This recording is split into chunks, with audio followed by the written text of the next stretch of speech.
आइए, स्वागत है एक बार फिर से उत्कर्ष क्लासेस ऑफ सोशलॉजी के पीजीटी सोशलॉजी स्पेशल क्लासेस में। आज हम देखेंगे समाजीकरण सोशलाइजेशन पर आधारित कुछ और महत्वपूर्ण बहुविकल्पीय प्रश्न। यह बहुविकल्पीय प्रश्न न केवल पीजीटी के लिए महत्वपूर्ण है बल्कि BA, MA, net, JRF, JIC, GDC, UPSC एवं अन्य प्रतियोगी परीक्षाओं के लिए भी महत्वपूर्ण है। वीडियो अगर पसंद आए तो वीडियो को लाइक करिएगा, वीडियो को शेयर करिएगा और चैनल को सब्सक्राइब ज़रूर कर लीजिएगा ताकि आने वाले वीडियोस के नोटिफिकेशन आपको मिलते रहें। तो आइए शुरुआत करते हैं Utkarsh classes of sociology by Umesh sir. तो आज का हमारा पहला प्रश्न है जो 91वां प्रश्न होगा, ईड का संबंध निम्नलिखित में से किससे है। यहाँ पूछा जा रहा है कि ईड का संबंध निम्नलिखित में से किससे है। आप जानते हैं कि फ्रायड ने अपने सिद्धांत में 3 शब्दों का प्रयोग किया है, ईड, ईगो एंड सुपर ईगो। तो यहाँ पूछा जा रहा है ईड का संबंध निम्नलिखित में से किससे है। ए, काम प्रवृत्तियों से, बी, निर्देशित प्रवृत्तियों से, सी, मूल प्रवृत्तियों से और डी, नैतिक प्रवृत्तियों से। तो यहाँ पे आप देखिए तो ईड का जो संबंध होता है वो होता है मूल प्रवृत्तियों से। तो सी ऑप्शन आपका यहाँ पे सही हो जाएगा। अगला देखें, फ्रायड के अनुसार व्यक्ति अपने समस्त सामाजिक एवं गैर सामाजिक कृत्य किससे प्रभावित होकर करता है। ये कहा जा रहा है कि मीड के अनुसार व्यक्ति अपने समस्त सामाजिक और गैर सामाजिक कृत्य या कार्य किससे प्रभावित होकर करता है। ऑप्शन ए, काम प्रवृत्तियों से जिसको लिबिडो कहा जाता है, बी, निर्देशित प्रवृत्तियों से, सी, मूल प्रवृत्तियों से और डी, नैतिक प्रवृत्तियों से। तो यहाँ पे आप देखिए समस्त काम वो किससे प्रभावित होकर करता है, तो काम प्रवृत्तियों से प्रभावित होकर करता है जिसको लिबिडो कहा है इन्होंने। तो यहाँ पे ए ऑप्शन आपके लिए सही हो जाएगा। अगला देखें, समाजीकरण की प्रक्रिया को काम प्रवृत्तियों से निर्धारित कौन सा विद्वान मानता है। समाजीकरण की प्रक्रिया को काम प्रवृत्तियों से निर्धारित कौन सा विद्वान मानता है। ए, कूले, बी, फ्रायड, सी, मीड और डी, पार्सन्स। तो अभी आपने देखा कौन है, तो यहाँ बी, फ्रायड हैं। तो बी ऑप्शन आपका यहाँ पे सही हो जाएगा। अगला देखें आप जो है, निम्नलिखित में से लिबिडो की अवधारणा से कौन विद्वान संबंधित है। निम्नलिखित में से लिबिडो की अवधारणा से कौन विद्वान संबंधित है। ए, फ्रायड, बी, पार्सन्स, सी, ग्रीन और डी, मीड। तो ये संबंधित है फ्रायड। तो ए ऑप्शन आपका सही हो जाएगा, अभी हमने चर्चा किया था। अगला देखें आप, मन की वह अचेतन शक्ति जो व्यक्ति को किसी भी प्रकार से सुख प्राप्त करने के लिए प्रेरित करती है। फिर से सुन लें, मन की वह अचेतन शक्ति जो व्यक्ति को किसी भी प्रकार से सुख प्राप्त करने के लिए प्रेरणा देती है। ए, ईड कहते हैं इसको, बी, ईगो कहते हैं, सी, सुपर ईगो कहते हैं और डी, उपरोक्त सभी कहते हैं। तो ये कहा जाता है इसको ईड। क्या कहेंगे हम, ईड। तो यहाँ ए ऑप्शन आपका जो है सही हो जाएगा। अगला देखें, मन की वह शक्ति जो व्यक्ति की परिस्थितियों के अनुसार कार्य करने के लिए निर्देशित करती है। मन की वह शक्ति जो व्यक्ति को परिस्थितियों के अनुसार कार्य करने के लिए निर्देशित करती है। ए, ईड, बी, ईगो, सी, सुपर ईगो और डी, उपरोक्त सभी। तो इसको हम कहते हैं ईगो। क्या कहेंगे हम, ईगो। तो बी ऑप्शन आपका जो है वो 56 का सही हो जाएगा। अगला देखें आप, अहम का संबंध निम्नलिखित में से किससे होता है। अहम का संबंध निम्नलिखित में से किससे होता है। ए, अतर्क से, बी, तर्क से, सी, तर्क और अतर्क दोनों से और डी, उक्त में से कोई नहीं। तो अहम का जो संबंध होता है वो किससे होता है ये पूछा जा रहा है। तो यहाँ देखें उसका संबंध होता है तर्क से। अहम का जो संबंध होता है वो तर्क से होता है। तो बी ऑप्शन आपका जो वो सही हो जाएगा यहाँ पे। अगला देखें आप, पराअहम सुपर ईगो का संबंध निम्नलिखित में से किससे होता है। पराअहम या सुपर ईगो का संबंध निम्नलिखित में से किससे होता है। ए, सामाजिक मूल्यों से, बी, सामाजिक आदर्शों से, सी, सामाजिक परंपराओं से और डी, ए और बी दोनों से। तो यहाँ पे आप देखें तो पराअहम का संबंध जो होता है वो सामाजिक मूल्यों से होता है और सामाजिक आदर्शों से होता है। इस वजह से ए और बी दोनों यहाँ पे जो है वो सही हो जाएगा। तो डी ऑप्शन पे आप टिक लगाएंगे, डी ऑप्शन आपके लिए सही हो जाएगा। अगला देखें आप, तदात्मीकरण। ये कहा जा रहा है कि तदात्मीकरण की अवस्था में समाजीकरण की प्रक्रिया किसके द्वारा सबसे अधिक प्रभावित होती है।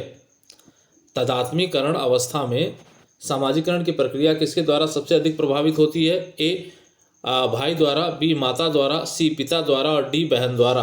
तो तदात्म में सबसे अधिक जो प्रभावित होते हैं बच्चे वो माता के द्वारा होते हैं। तो बी ऑप्शन आपका यहाँ पे सही हो जाएगा। तो 59 का बी लगाएंगे आप। अगला देखें आप, निम्नलिखित में से कौन सा कथन सही है?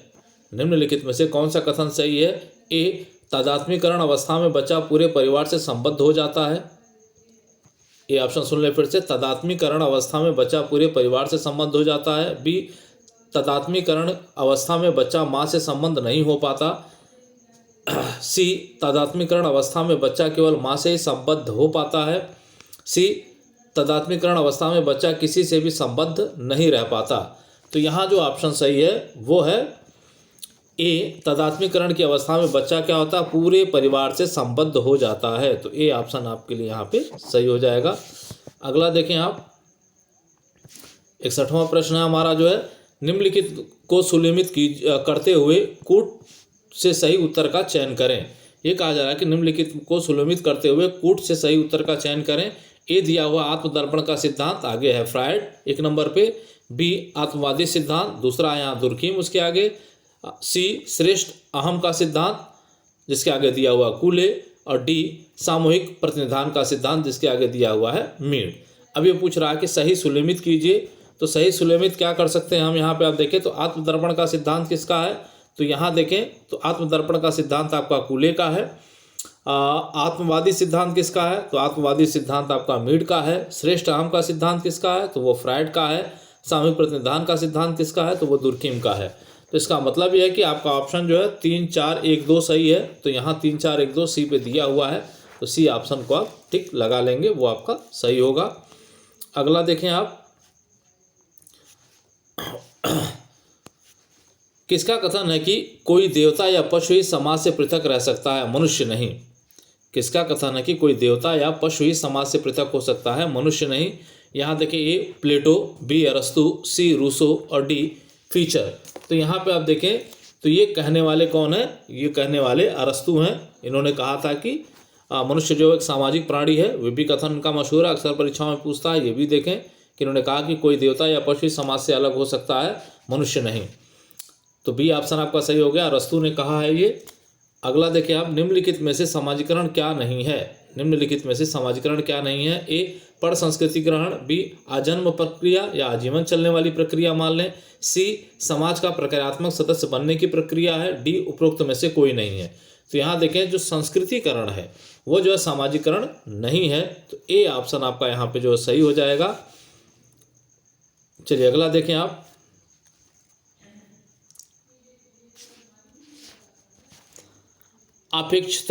अपेक्षितः या प्रत्याशित समाजीकरण की अवधारणा का निम्नलिखित में से किसने प्रयोग किया है?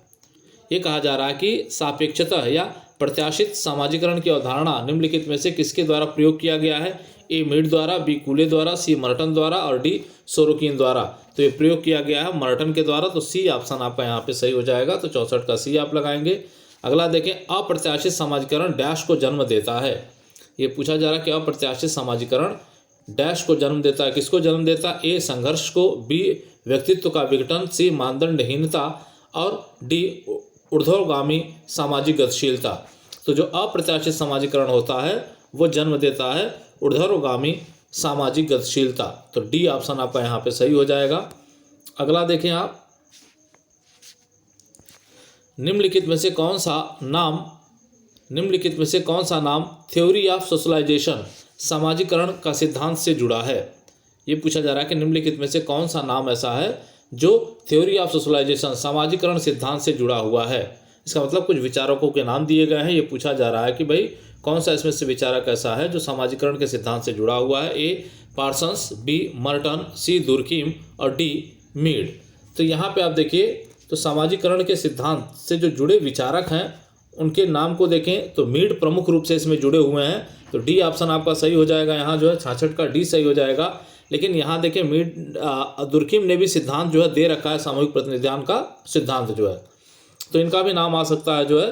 तो यहाँ हमने मीड को लगाया है, तो ये ध्यान रखिएगा जो है। अगला, निम्नलिखित में से किसने राजनीतिक समाजीकरण की अवधारणा को प्रस्तुत किया है? निम्नलिखित में से किसने राजनीतिक समाजीकरण की अवधारणा को प्रस्तुत किया है? A, Almond Powell, B, Herbert Spencer, C, Wilfred Pareto और डी, हाइमैन। तो राजनीतिक समाजीकरण की जो अवधारणा है वो आलमंड पावेल का है। तो ए ऑप्शन आपका यहाँ पे सही हो जाएगा 67 का जो है। अगला देखें आप,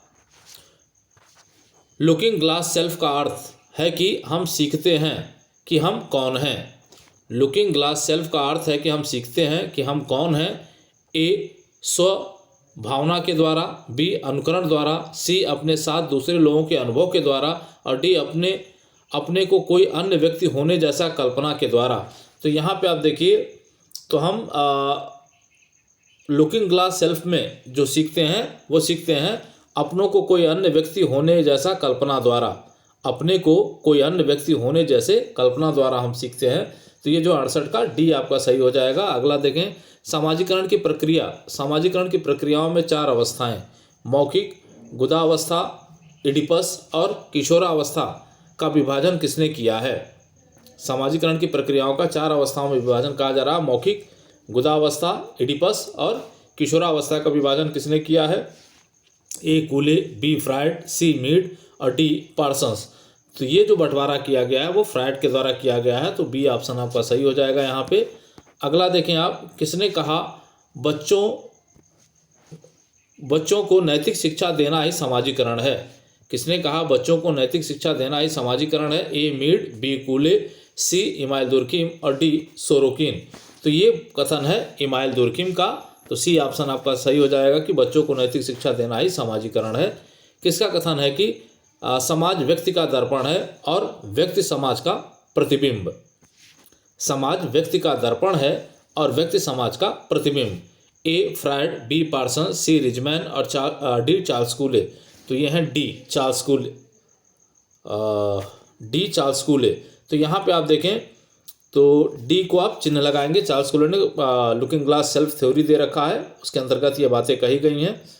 अगला देखें आप, समाजीकरण का सामूहिक प्रतिनिधान का सिद्धांत निम्नलिखित में से किसने दिया है। समाजीकरण का सामूहिक प्रतिनिधित्व का सिद्धांत निम्नलिखित में से किसने दिया है। ए मैक्स वेबर, बी पार्सन, सी दुर्कीम और डी फ्रायड।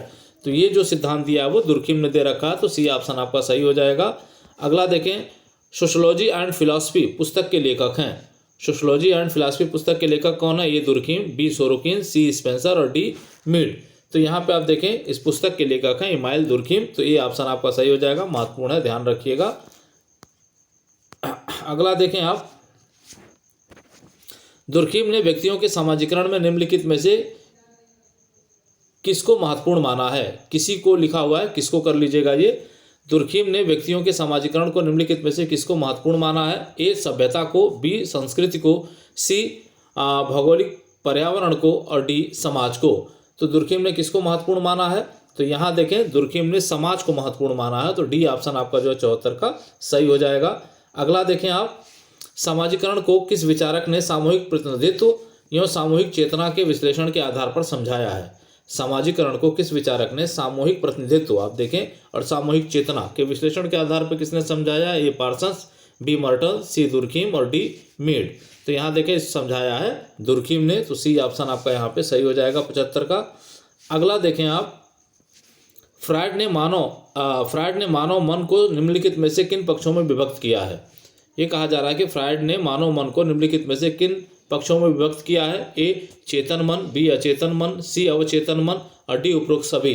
तो फ्रायड ने जो बंटवारा किया है मन का वो किया है चेतन मन, अचेतन मन और अवचेतन मन। तो तीनों किया, इस वजह से डी ऑप्शन आपका यहाँ पे सही हो जाएगा।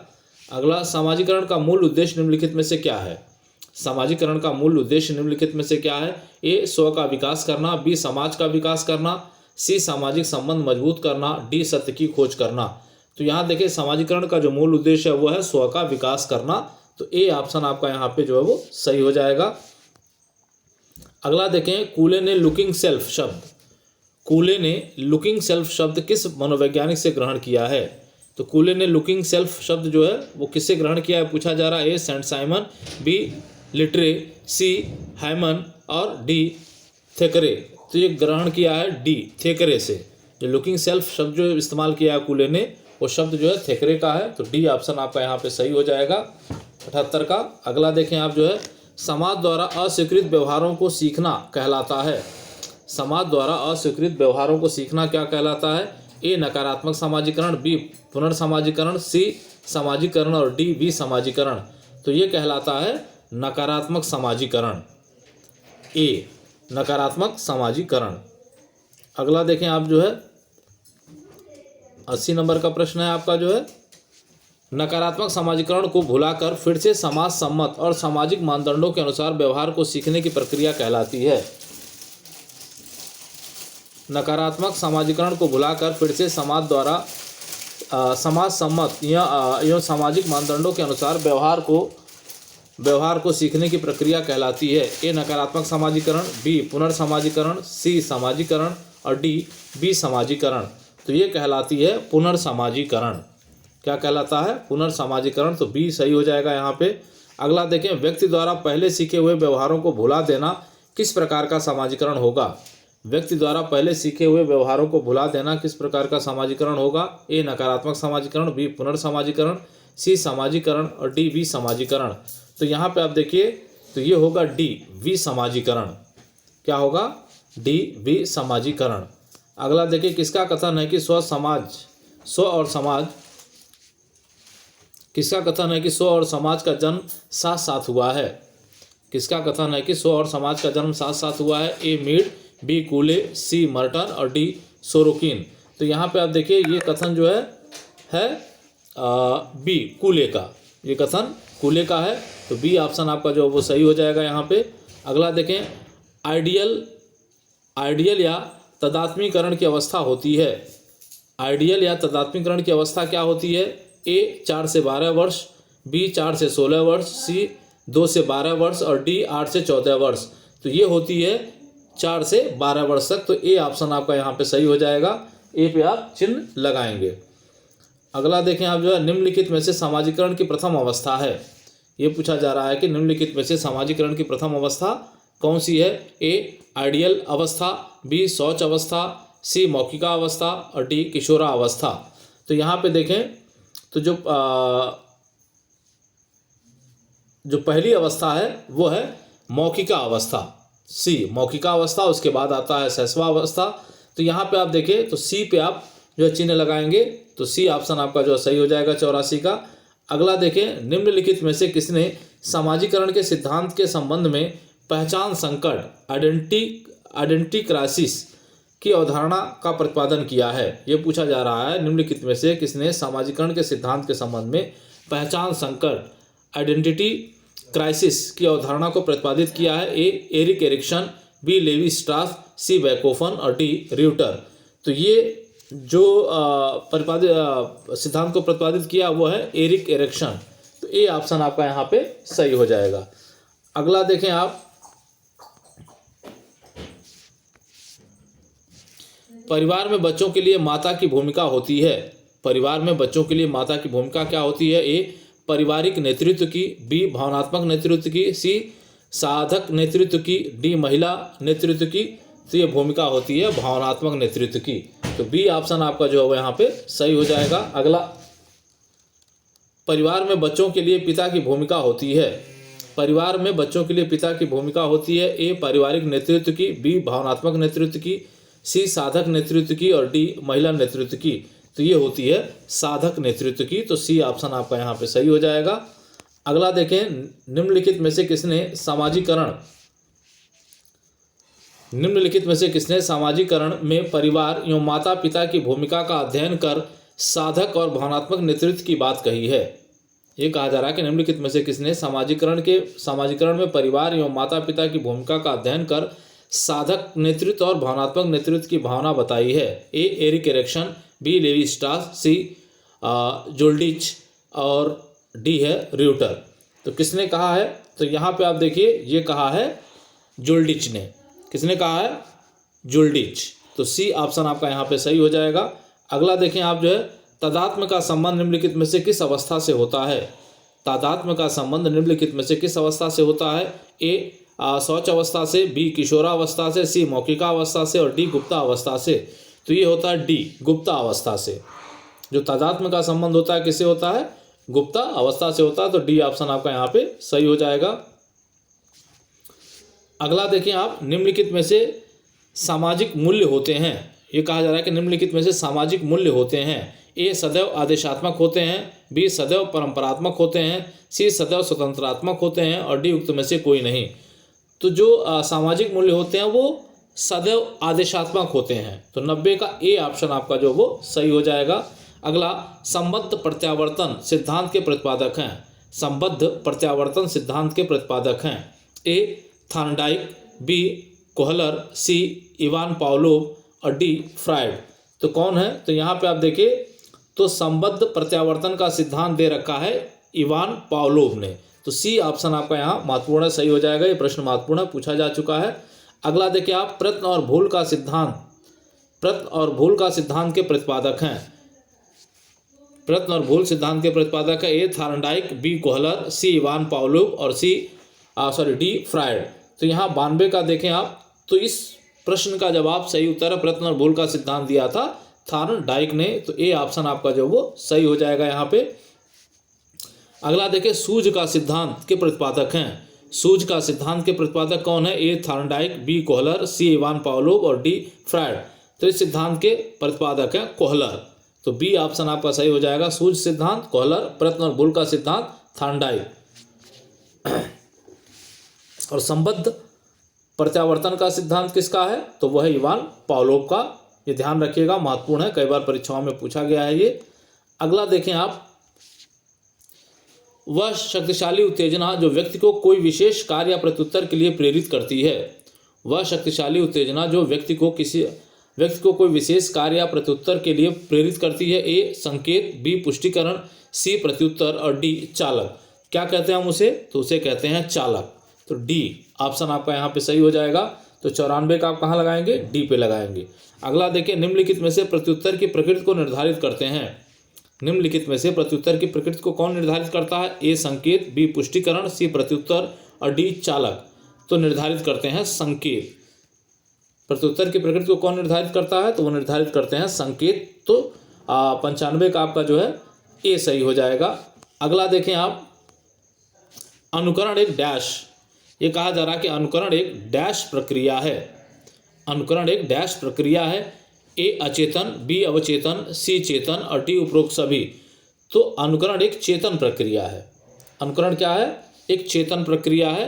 तो सी ऑप्शन आपका यहाँ पे सही हो जाएगा। अगला देखें, सीखना एक डैश क्रिया है। सीखना एक डैश क्रिया है। ए असामाजिक, बी सामाजिक, सी उद्देश्यहीन और डी उपरोक्त सभी। तो सीखना क्या है भाई? तो सीखना एक सामाजिक क्रिया है। तो 97 का आपका बी सही हो जाएगा। 97 का बी सही हो जाएगा। सीखना एक सामाजिक क्रिया है। तो बी पे आप चिन्ह लगा लेंगे यहाँ पे। अगला देखें, किसने कहा स्व और समाज जुड़वा है? बहुत ही महत्वपूर्ण है, कई बार परीक्षाओं में पूछा गया। किसने कहा स्व और समाज जुड़वा है? ए मीड, बी कूले, सी मर्टन और डी सोरोकिन। तो यहाँ पे आप देखें तो ये सही है। कहने वाले कौन है? तो यह है बी कूले। तो 98 का आपका बी सही हो जाएगा। कूले ने यह बात कह रखी है। अगला देखें, प्रबलन सिद्धांत से जुड़े विचारक हैं। प्रबलन सिद्धांत से जुड़े विचारक हैं।